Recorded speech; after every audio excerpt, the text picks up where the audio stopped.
Classes, Structs ou Records.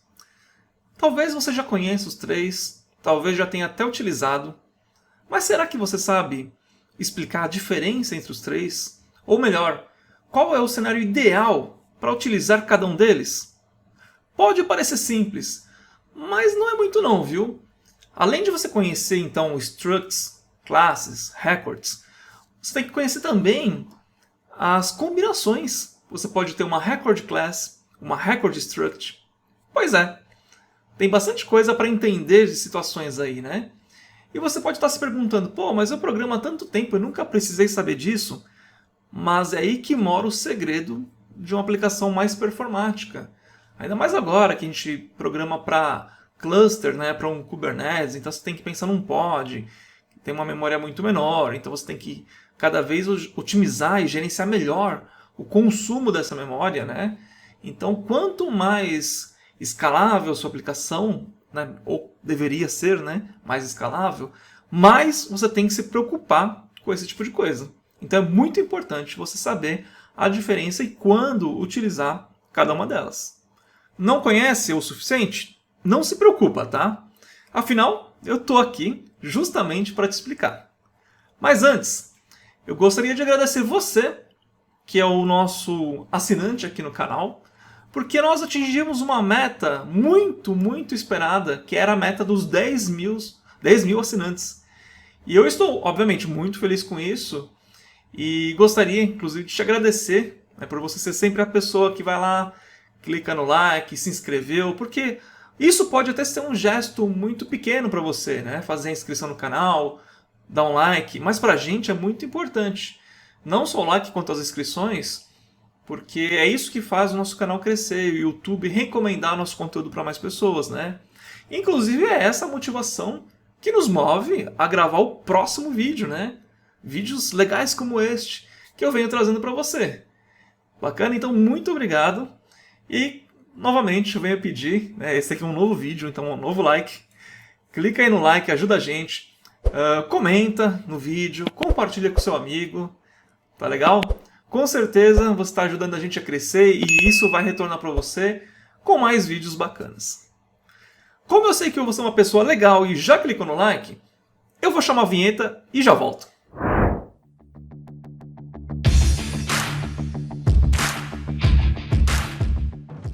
É isso aí, devs e devas queridos do meu coração. Vamos entender então o que são structs, classes e records.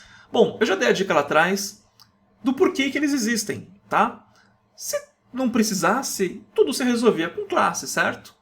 Então por que existe structs? Por que existe records?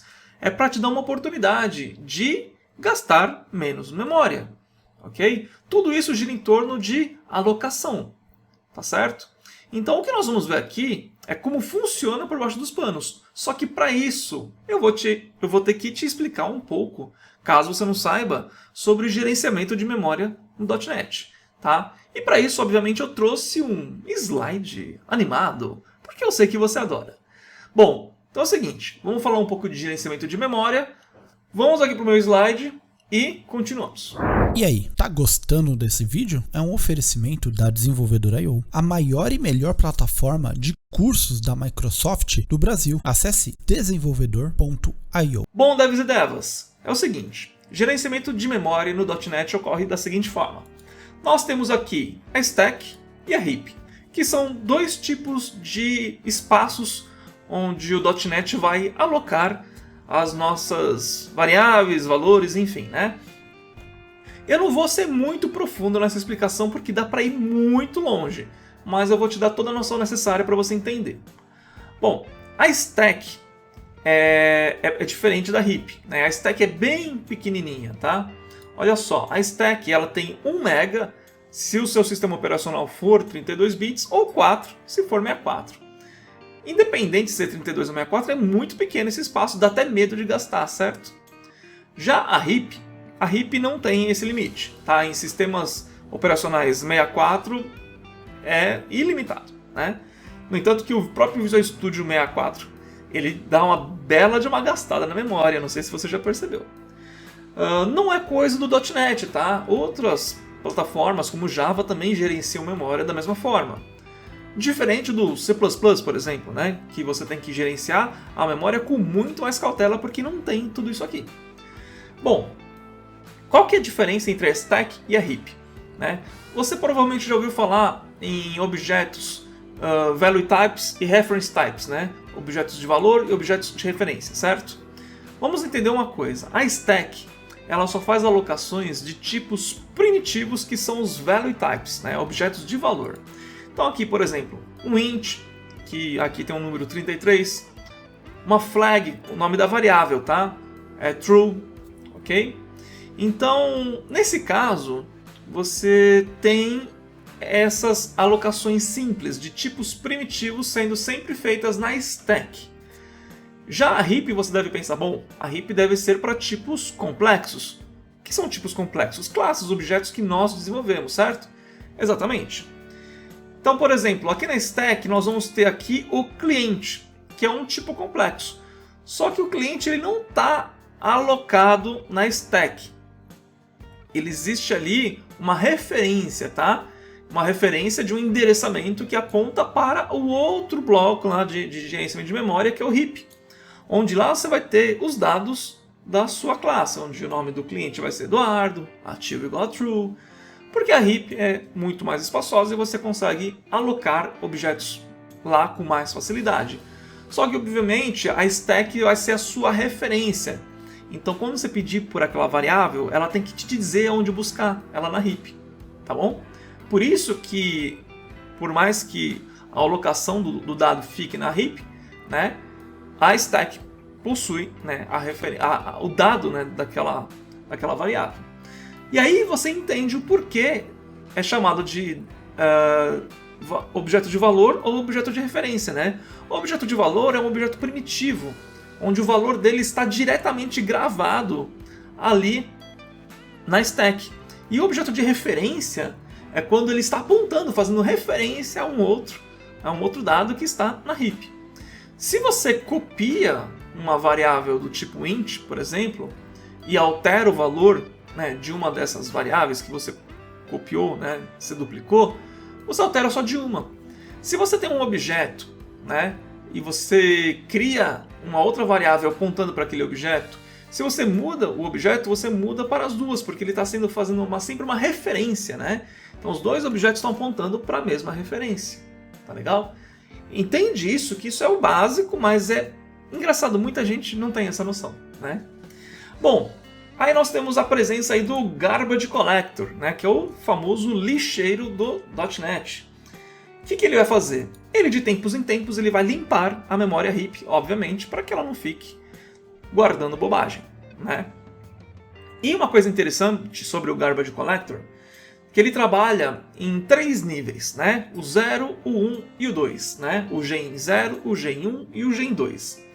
Quanto menor, ou seja, 0, né, no caso Gen 0, essa alocação for, né, da coleção Gen 0, por exemplo, mais rápida ela vai ser coletada e limpada, tá? Gen 1 já não é tão rápido e Gen 2, Gen 2 é complicado. Inclusive, por falar nisso, existe uma terceira área de alocação chamada LOH, né? É Large Object Heap. Quer dizer, é uma heap para objetos grandes, tá? Objetos como os que nós estamos vendo aqui, né? Só que objetos que são de tamanho maior que 83 KB, tá bom? Então, todos os objetos que são maiores do que 83 KB, eles devem ser alocados aqui nesta outra área de memória. E todos eles são da coleção Gen 2, tá? Eles sempre vão ser coletados dentro do processo da Gen 2, que é muito mais lento, tá? Lento que eu falo assim, muito mais demorado. Então, essa área de memória, ela não tem compactação, tá? É muito mais caro gerenciar os objetos aqui do que gerenciar na heap. Porém, é necessidade, né? Objetos grandes, enfim. Então, se você um dia estiver fazendo um teste de performance e ver que você está alocando, né, promovendo esses objetos para Gen 2, significa que você vai ter um problema de memória ali, porque até essa limpeza de memória ser feita, né, vai demorar. E talvez você tenha até um estouro. Né? Um estouro que eu digo assim, você chegue no topo, né, da memória. Você top memória aí do seu servidor, do seu pod, enfim. Então fica sempre de olho nisso, tá? Então agora você entendeu basicamente como funciona, né? E aí eu vou te dar a primeira dica para você entender o porquê existe struct e porquê existe classe. A struct é um value object, né? Um objeto de valor, e ela sempre, entre aspas, ela deveria ser sempre, vamos dizer assim, ser alocada na stack, tá? Portanto, ela é muito mais fácil de chegar até lá, é muito mais barato acessar esse dado, é muito mais rápido acessar esse dado, logo trazendo mais o que? Performance. Já a classe básica, a classe padrão que a gente está acostumado a utilizar, ela é um objeto complexo e sempre fica alocado na heap, ou no Large Object Heap, né, dependendo do tamanho do seu objeto. Ok. Então, Eduardo, eu deveria usar o struct para tudo, porque uau, né? Depende, tá? Aí a gente vai falar um pouco mais de struct. A struct nem sempre ela é alocada na stack. Dependendo do que você fizer, se você fizer boxing, ela vai para heap, obviamente. Se você usar ela dentro de um array, ela vai para heap. Se você declarar uma propriedade dessa struct com um objeto complexo, ela vai para heap. Então não é porque é struct que ela vai ficar na stack, tá? Portanto, você tem que saber o que você não deve fazer com uma struct para não fazer um boxing. Porque se for para ficar fazendo boxing e unboxing de struct, é melhor usar classe, tá? Até porque struct tem bastante limitações. Eduardo, o que é esse boxing? Só, né, para entender, caso você não entenda, né, o que é esse conceito. Boxing é quando você transforma um dado, né, que está na stack para heap, ou seja, você transforma a struct numa instância de um objeto, né, que ela é gerenciada pela heap. E aí você pode desfazer, né, fazer um unboxing, né, e aí essa sua struct realmente volta para a stack. Isso é muito caro, tá? Não é legal fazer isso não. Então, se for para ficar fazendo boxing, unboxing, enfim, né, é melhor usar classe. Beleza? Vamos entender um pouco mais sobre as limitações da struct. Bom, devs e devas queridos, eu tenho aqui algumas documentações que eu vou deixar os links aí no vídeo, tá? Esse link da Microsoft ele fala sobre escolher entre uma classe e uma struct, né? Então ele fala aqui para considerar escolher uma struct, né, quando você tem aí uma instância de um objeto pequeno, tá? Que ele tem uma vida curta, então ele vai ser um objeto usado para transferir um dado, para representar uma estrutura de dado pequena, enfim, né? Para você evitar aqui, vou até deixar um pouco maior aqui para a gente ler junto, né? Evitar usar uma struct, a não ser que elas sigam as características, né, de representar valores primitivos, né, do tipo int, double e etc. Você não vai usar um tipo complexo numa propriedade de uma struct, tá? Que a instância dela tenha menos de 16 bytes, ou seja, são dados pequenininhos, tá? Que ela seja imutável, nós vamos falar disso. E que você não faça o boxing frequentemente, né? Se você for ficar furando essas regras, vai para a classe que não tem, né? É melhor, né? Não tem erro. E aqui, esse outro aqui, ele fala sobre as limitações no design de uma structure, né? Que é importante a gente entender. Por exemplo, uma structure, ela não pode herdar de outras classes, né? E ela também não pode implementar interfaces, tá certo? Você não pode declarar o finalizer dessa structure, entre outras coisas, né? Aqui dependendo da versão do C#, né? Você tem que inicializar todos os campos, você não pode declarar um construtor vazio, você tem que, aqui ele está falando sobre o C# 10 pelo menos, né? Até o C# 10 pelo menos, você tinha que inicializar cada campo para um valor padrão, né, para você poder utilizar essa structure. Então assim, você vê que é um pouco capada, né? Você não pode criar herança, você não deve fazer polimorfismo, essas coisas. Então, deixando isso claro, você já entendeu qual é o papel de uma structure? Vamos começar a escrever aí um pouco de código, né, pra gente entender. Eu vou mostrar umas coisas bem legais, inclusive, tá? Eu tenho aqui o Visual Studio. Pessoal, isso aqui, é um programa super simples, tá? É um console, um projeto console, em .NET 6, nós estamos em 2022, na metade do ano, tá? .NET 6, então considerem isso como referência, vai que alguma coisa muda no futuro, né? E você esteja vendo esse vídeo, não sei quando. Enfim, e nós vamos escrever um pouco de código aqui e executar para ver. O que eu vou fazer? Eu vou criar aqui uma instância de uma structure, até para você entender como ela funciona. Bom, vou colar aqui o código dentro do meu namespace. Aqui eu tenho aqui a public struct, endereço S de struct, tá? Rua, complemento e bairro, tá ok? Parece uma classe, certo? Só que como eu falei, nós estamos utilizando aqui alguns tipos, né, que vão nos permitir usar a pilha, né, quer dizer, a stack, né? Ah, Eduardo, mas string não vai para heap? Então é complicado, tá? Essa parte é bem chata de explicar.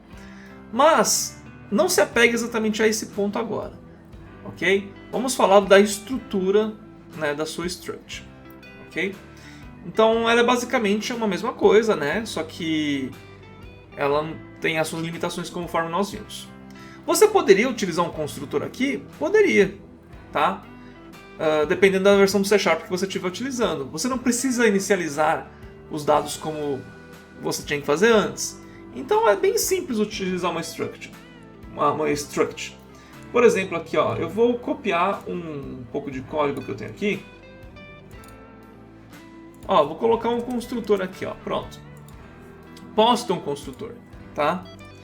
Ah, então quer dizer que esse objeto aqui ele vai ser mais, vamos dizer assim, mais barato de acessar, mais barato de gerenciar, ou seja, promovendo mais performance para minha aplicação. Sim, mas cuidado com aquilo que eu te falei, né? Não vai ficar mexendo muito ou deixando ele muito grande que ele vai levar para heap e aí vai ficar mais caro do que você ter uma classe.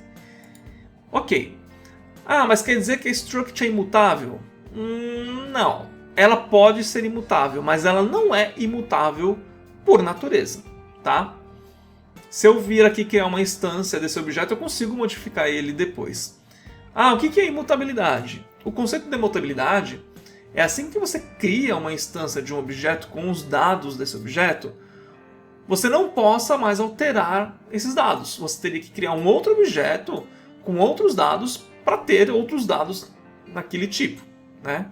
Então isso é imutabilidade. Uma vez que você constrói o objeto, ele não muda mais. A struct é potencialmente imutável, mas ela não é imutável por natureza, tá? Eu posso fazer um teste aqui, né, e a gente vai conseguir alterar os dados. Ah, mas se você colocar aqui como private, enfim, definir via construtor, init, ok, você consegue, tá? Então eu vou mostrar algumas questões aqui sobre struct e sobre imutabilidade, que é para a gente ficar sempre esperto com isso. Beleza. Então você já entendeu como declara aqui uma struct, certo? Não é muito diferente do que uma classe. Apenas para que você entenda, eu vou criar uma classe na mesma estrutura, tá? Olha só, a mesma ideia, ok? E aí, só que eu criei essa classe aqui, né, com os protected set. Não quero isso, tá? Eu vou deixar ela aberta mesmo. E o que eu vou fazer agora? Eu vou compilar esse projeto e eu vou mostrar para você como que esse objeto funciona em relação a uma struct, tá legal?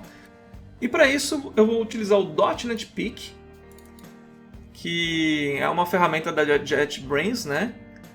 E você vai conseguir ter aí uma visão um pouco melhor desses objetos. Eu vou abrir aqui, ó, vai ter aqui o endereço C e o endereço S. Tá? Eu vou dar um zoom aqui, ó, só para você ter uma ideia, né? Aqui é a classe, né? E aqui é a struct, certo? Teoricamente são bem parecidas, né? Aqui nós temos o System Object, ok? E aqui nós temos o System Value Type, que é o que define uma struct. Ela é um tipo de valor, como eu falei lá no começo, né? Então olha só, por ser um objeto, ela tem métodos aqui, o equals, né? Get hashcode. Enfim, você tem mais métodos que te dão mais possibilidades de manipular este objeto, né? Enquanto a Value Type tem menos métodos. Mas até aí tudo bem, né? você consegue fazer aí uma comparação também com equals e tudo mais. Tecnicamente, não é muito diferente, a não ser com as limitações, que você não pode herdar, que você não pode fazer polimorfismo, enfim, né? Bacana. Então, é importante que você entenda, né, quais são os princípios, né, as construções desses objetos, desses tipos, para você saber o que tem por baixo do pano, até para você saber com que você está trabalhando, né? Beleza, Eduardo, você falou, mas não falou do record. Por quê? Eu deixei ele para depois. Vamos falar então do record.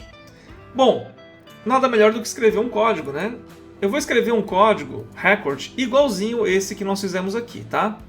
Então, ó, nós temos a struct, nós temos a classe, e agora vamos fazer um record. Uma forma de você fazer um record é dessa maneira aqui, ó. Public record, endereço R. Perceba que a forma de construir é diferente, né?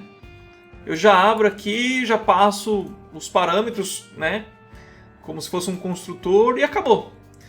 Desse jeito que eu construí esse record, ele está praticando a imutabilidade. Quer dizer que se eu criar uma instância desse objeto, eu não consigo mais mudar. Só que eu poderia ter feito isso diferente, tá? Eu poderia ter declarado esse record muito parecido com a estrutura de uma classe. Ok? Ó, R2, tá? E aqui, na verdade, eu poderia ter feito exatamente o que nós temos aqui, ó. As propriedades, tá? Aqui. Bom, aí já não é mais imutável. Continua sendo um record, né? Continua com todas as ideias por trás de um record, porém ele não é mais imutável. Eu posso alterar esses dados. Ah, Eduardo, você pode colocar um construtor, modificar aqui o setter? Pode, tá? Mas daí, enfim, é mais do mesmo, né? A ideia do record é ele ter esse design, que você não pode fazer isso numa classe, né? Então se você quer um objeto para uma DTO, para DTO é maravilhoso, tá? Você usa desse jeito, né? Porque DTOs, tipos value types, não confunda com os value types que eu falei antes, né? Objetos do tipo valor, né? No DDD a gente fala muito disso, né? Objetos de valor, por exemplo, um CPF, sei lá, um endereço, enfim. Você não vai usar um tipo primitivo, só que você quer que aquele objeto seja imutável. Melhor coisa é um record para isso, certo? Só que você tem as opções, né? Por exemplo, eu poderia fazer isso aqui, ó que legal. A partir daqui, eu tenho um dado mutável. Quer dizer, para construir esse objeto, eu passaria somente esses 3 dados no construtor, né? E esse ficaria a critério se eu quero mexer ou não, tá? Então se eu fizer isso aqui, ó, var record é igual new endereço R, né? Aí eu vou passar aqui, ó, o valor 1, né? Complemento e o bairro, ok? Aí eu posso passar o dado mutável aqui se eu quiser, tá? Ou não. Eu posso mudar ele depois se eu quiser, né? Então vem aqui, ó, record ponto dado mutável igual a x. Legal? Eu já não deveria ou não poderia fazer isso aqui, ó, record ponto bairro é igual a x. Ó, ele não deixa. Por quê? Porque é imutável, né? Eu não posso alterar ele. Então essa é a diferença de você construir uma record num design ou no outro, né? Eu gosto do jeito mais enxuto, porque a ideia da record é você usar ela para DTOs, enfim. Beleza, Eduardo, mas o que é uma record? Struct é uma struct, classe é uma classe, e o que é uma record? Legal. Eu esperava mesmo que você fizesse essa pergunta. Eu vou compilar aqui de novo. Tá? Ah, mas antes disso, eu quero te mostrar uma coisa muito legal, tá? Olha só, eu vou copiar esse carinha aqui, tá bom? E eu vou te mostrar uma ferramenta muito bacana que você vai gostar bastante. Essa ferramenta é sharplab.io. Olha que legal. aqui eu vou escolher o Roslyn Branch, o último que tem aqui, tá? Para ele suportar todas as novidades que eu vou falar para ele. Aqui você escolhe o código, né? E aqui você vai ver o result. Você vai ver meio que como seria a forma com que o compilador entende essa estrutura, né? Então, por exemplo, se eu colocar aqui ó, o record, legal? Olha só como que ele vai entender esse meu record. Tem muita coisa aqui, tá? Você tem que saber exatamente onde olhar. Mas olha que legal, o record, ele é uma classe, ó, public class, endereço R, que implementa a interface aí o Equatable, né? Equatable, enfim, do jeito que você quiser falar. Então, o record nada mais, nada menos é do que uma classe. Ou seja, ele é alocado aonde? Na heap. Legal? Então, bom, tô falando de record, tá? Eu ainda vou falar de record struct. Então, o record, ele é alocado na heap e ele é uma classe como qualquer outra, tá certo? Então aqui você pode ver, ó, ele tem o private read only rua, read only complemento, read only bairro e o dado mutável, né, que não é read only, tá? Então aqui ele tem os setters, enfim, né? Construtor e ele tem uns métodos a mais, né? O toString ele é diferente.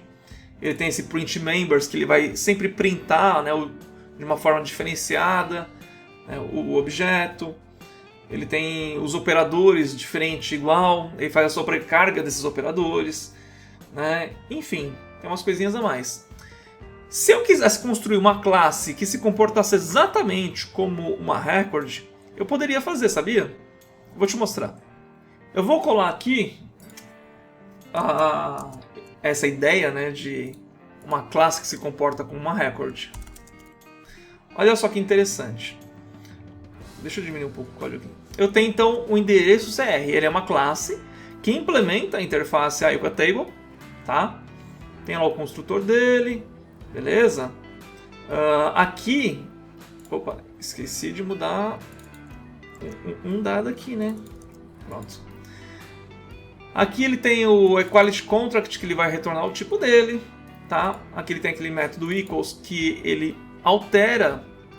E olha que interessante. Quando você fala que um objeto é igual ao outro, ele vai comparar se ele é do mesmo tipo ou se os dados dele são diferentes. Aqui ele vai comparar tudo. O tipo, se a rua, se o complemento, se o bairro, se o dado mutável. Qualquer coisa que mudar aqui já não é mais igual, tá? A gente tem que fazer isso na mão. Inclusive, eu sempre faço isso nos meus objetos de valor. Para quê? Para eu saber diferenciar um do outro, né? Não é banana igual a banana, sabe? Eu tenho que saber se os dados daquele objeto são diferentes, né? Então, aqui eu tenho o meu operador, né? Diferente, o igual. Aqui eu tenho o get hashcode. Olha só que legal eu faço aqui, né? Aqui eu pego todos os meus dados, né? Rua, complemento, e faço vezes um número mágico aqui, para que esse hashcode nunca seja igual ao de um outro. E aí, quando eu for fazer a comparação, ele vai comparar também o hashcode. Legal, né? Bom, aqui nós temos que implementar, né, a dependência do string builder. Mas no toString, olha que legal, né? Ele vai retornar aqui um objeto, né, diferenciado aqui, tá? Aqui é a mesma coisa, tem que usar o compile service. Bom, print members ele vai mostrar como então fazer a impressão, né, desse dado, né, no console, por exemplo. E o desconstruct. Não sei se você sabe, mas existem os construtores e os desconstrutores. Não tem a ver com dispose, tá? Desconstruct é você fazer o processo inverso. De um objeto você extrair 3 variáveis, né? No caso, rua, complemento e bairro. Tá? Então ele já traz tudo isso dentro do record. Então, ao invés de você fazer tudo isso que eu fiz, basta você criar um record como esse aqui, ó. Você vai estar criando exatamente isso que eu falei. Tá bom? Eu vou dar uma compilada aqui e vou te mostrar. Vamos lá no .NET Peak. Olha só, eu vou deixar aqui o endereço R e o endereço C abertos. Olha a diferença, tá? Bastante diferença, né? Aqui eu tenho o desconstrutor, como eu falei. Tá? Eu tenho os operadores. Enfim, né? Eu tenho aquele equality contract que eu falei. Mas se você for ver aqui o base type, né? É a mesma coisa, ó. O base type de uma classe é o System Object. O base type de um record é o System Object e também a interface é a Equatable. Legal? Resumindo, Eduardo, né? Você está indo muito longe, né? A ideia entre uma record e uma classe é que a record é uma classe, tá? Só que é uma classe com mais coisas. Inclusive, eu acho isso confuso, tá? Mas você poderia fazer isso aqui também, ó. Public record class endereço C. Agora é uma classe e uma record. Quer dizer, ela é uma classe com aspectos de uma record. Interessante, né? Bom, o que eu quero dizer com isso, né? A gente vai ter que dar uma olhada agora e entender, né? Aqui, ó. De novo, né? Vou pegar o endereço C e agora eu vou tentar dar uma entendida, né, no que aconteceu aqui, olha só. Agora ela é uma classe, né? Só que ela se comporta como uma record, tá? Então, entre você ter uma record e uma record class, dá no mesmo. Eles só mantiveram o record sozinho para não causar problema com o código anterior, né, que aceitava só a declaração de record. Ok, Eduardo, mas e a record class? Ok, mas a record struct? Pois é. Então o que eu vou fazer aqui? Eu vou achar aquela minha struct, tá? Endereço S, ok? E aí, eu vou falar que ela é uma public record struct, endereço SR, né? Legal. Agora vai virar uma classe? Não. Uma record struct é uma struct com coisinhas a mais da record, né? Vou fazer o seguinte, eu vou querer comparar agora as duas. Vou pegar aqui o meu .NET Peak. Ó, quero comparar essa e essa, tá? Olha que interessante. Ambas são structs, tá? Deixa eu até abrir aqui, ó. Base types. Ó, value type. Só que aquela struct com record, ela implementa a Equatable também. E também essas coisinhas a mais. Opa, essas coisinhas a mais aqui que eu falei, ó. Os operadores, tá? Então nós temos aqui algumas coisas para te ajudar a comparar o objeto, tá? E tem um detalhe bem importante. Eu não vou saber te dizer onde eu li isso na documentação, mas eu li que as record structs são até 20 vezes mais rápidas do que apenas structs. Então, se você está considerando usar structs, use record structs, tá ok? Eu vou depois procurar essa parte da documentação para ver aonde que tá, para deixar isso aqui também, caso alguém me pergunte, né? Eu tenho essa informação na mão. Mas é bem interessante, né? E para finalizar, tá? Vamos falar sobre imutabilidade. Você sabe criar um objeto imutável, certo? Se você tivesse que criar aqui, por exemplo, uma classe imutável, basta você declarar o construtor, o set privado, né? Se você tivesse que construir aqui uma struct imutável, também é a mesma coisa, né? E aqui no caso de um record, eu já te mostrei, né? É o melhor design que tem. Só que se você quiser construir uma record struct imutável, legal, né? E aí eu vou te falar sobre os dois, tá? Fica aí, tá? Tem bastante coisa ainda. Mais ou menos, né? Mas tem umas coisas legais ainda que eu estou guardando. Olha o que você pode fazer aqui. Eu vou pegar uma struct, tá? Eu vou fazer o seguinte, ó, read only record struct. Interessante, né? Bom, tá dando erro, tá? Eu preciso agora dizer que essas minhas propriedades aqui são read only, né? Ok. Já tenho um construtor. Então quer dizer que agora eu tenho uma record struct imutável. Vamos testar?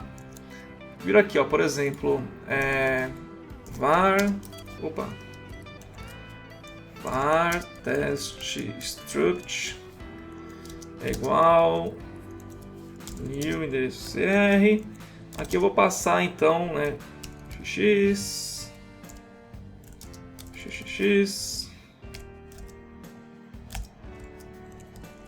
Enfim, beleza.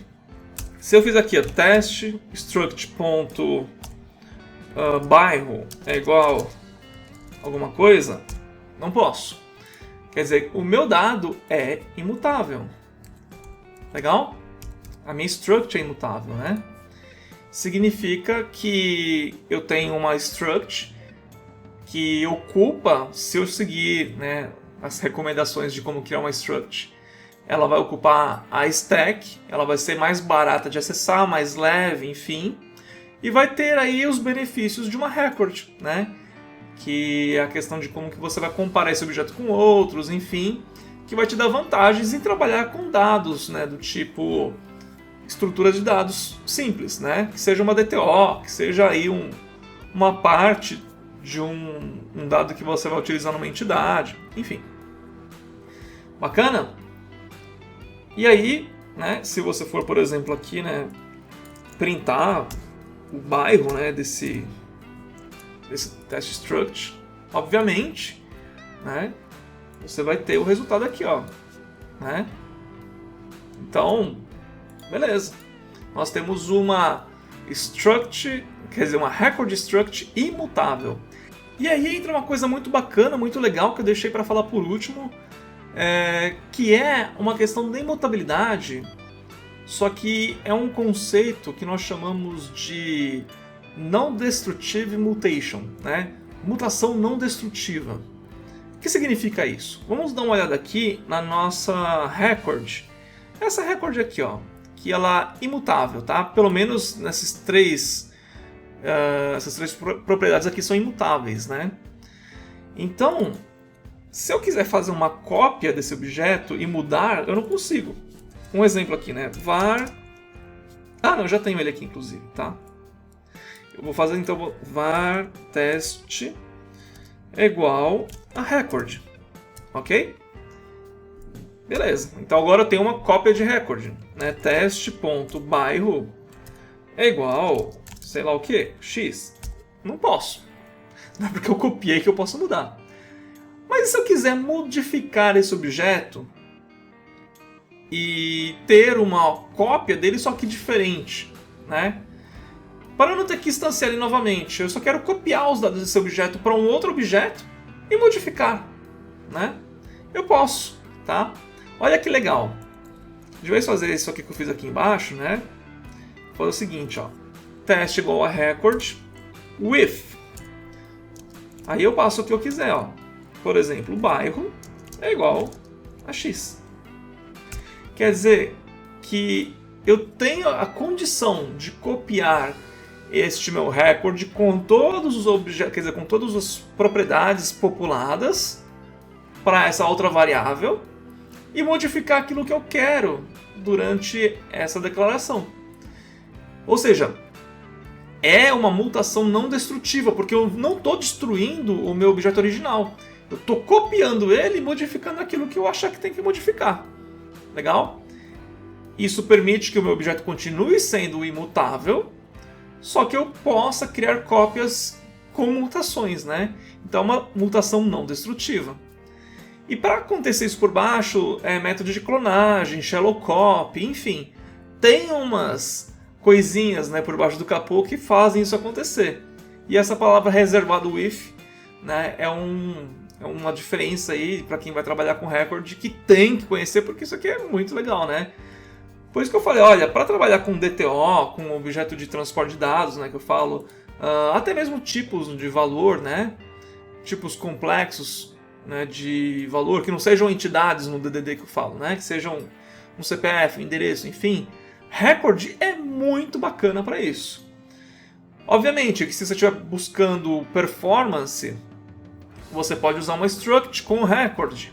Se você estiver buscando imutabilidade, você pode usar uma struct, um record struct read-only, como eu acabei de mostrar.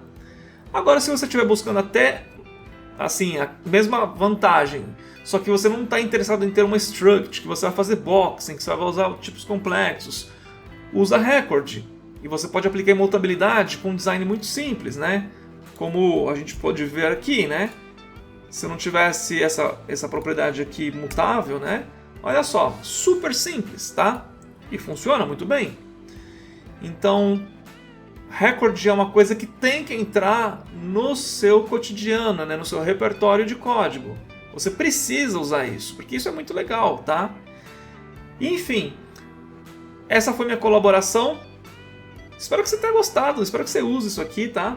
E cuidado, né? Como eu falei, cuidado com a alocação de memória, tá? Agora que você entende um pouco mais, talvez, né? Espero ter te elucidado um pouco sobre isso. E se você gostou, tá esperando o quê? Já deu like? Eu sei que você deu lá no começo, mas se não deu, eu tô te dando uma outra chance agora. Dá um like no vídeo, tá? Comenta aí embaixo, compartilha mais alguma coisa que eu deixei de falar, que não deu tempo, porque eu já falei até bastante, né, para um assunto desse. Mas complementa aí se você tiver alguma coisa para complementar. Compartilhe com seus amigos, faça o uso, tá? Um dev que manja de struct, que manja de utilizar record, que faz tudo isso aqui, escreve código muito melhor. E a gente precisa disso, né? Então é isso, muito obrigado e nos vemos num próximo vídeo. Até lá, se cuida e um abraço!